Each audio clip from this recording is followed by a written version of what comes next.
अस्सलाम वालेकुम दोस्तों, आज हम बनाने जा रहे हैं एक सादा मगर लजीज देसी स्टाइल फलियां। ऐसी फलियां जो हर घर में पसंद की जाती है, ना ज्यादा मसाला वगैरह, बस देसी स्टाइल तड़का और प्याज और हमारी फलियां तैयार। तो आज की रेसिपी बनाने के लिए सबसे पहले हम 1 कप घी लेंगे। घी के गर्म होने के बाद 1 चम्मच इसमें जीरा की शामिल करेंगे और उसे हल्का सा बस हमने कड़कड़ाना है और फिर 1 प्याज इसमें डाल देंगे। प्याज जो है वो हमारा बड़ा वाला था, इसलिए हमने 1 ही लिया है और प्याजों को हमने ज्यादा नहीं पकाना, बस इसका हल्का सा कच्चापन ही हमने दूर करना है।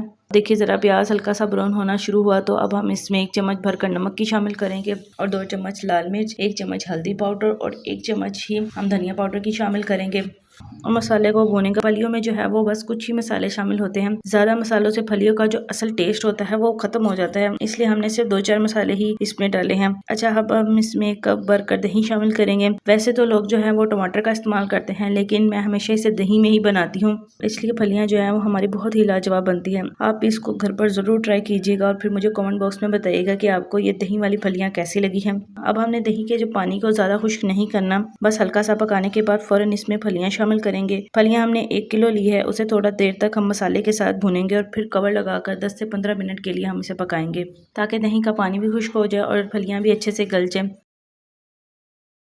अब देखिए पानी काफ़ी हद तक कम होना शुरू हो चुका है। अब हम इसे कवर लगाए बगैर ही पकाएंगे और साथ साथ भूनते भी रहेंगे। अब फलियों का पानी तकरीबन खुश्क हो चुका है, इसका देखिए घी भी साइडों पर निकलना शुरू हो चुका है। अब हम इसके दम के वक्त फलियों में प्याज शामिल करेंगे। 1 ही प्याज हमने लिया है, इसको हमने बारीक बारीक काट कर डाला है। मोटा मोटा नहीं काटना, वो अच्छा भी नहीं लगता और गलता भी जल्दी नहीं है। इन सब चीज़ों को अच्छे से मिक्स करेंगे और फिर आधी चम्मच काली मिर्च की शामिल करके इसे अच्छे से मिक्स करेंगे और कवर लगाकर 5 से 10 मिनट के लिए दम पर रखेंगे और 10 मिनट बाद लीजिए हमारी देसी फलियां बिल्कुल तैयार हो चुकी हैं। बिल्कुल घरेलू जायका और ना ज्यादा मसाले वगैरह। आप इसको रोटी या पराठे के साथ सर्व कर सकते हैं। उम्मीद है आपको वीडियो पसंद आई होगी, तो चैनल को सब्सक्राइब करें, वीडियो को लाइक शेयर करना मत भूलें।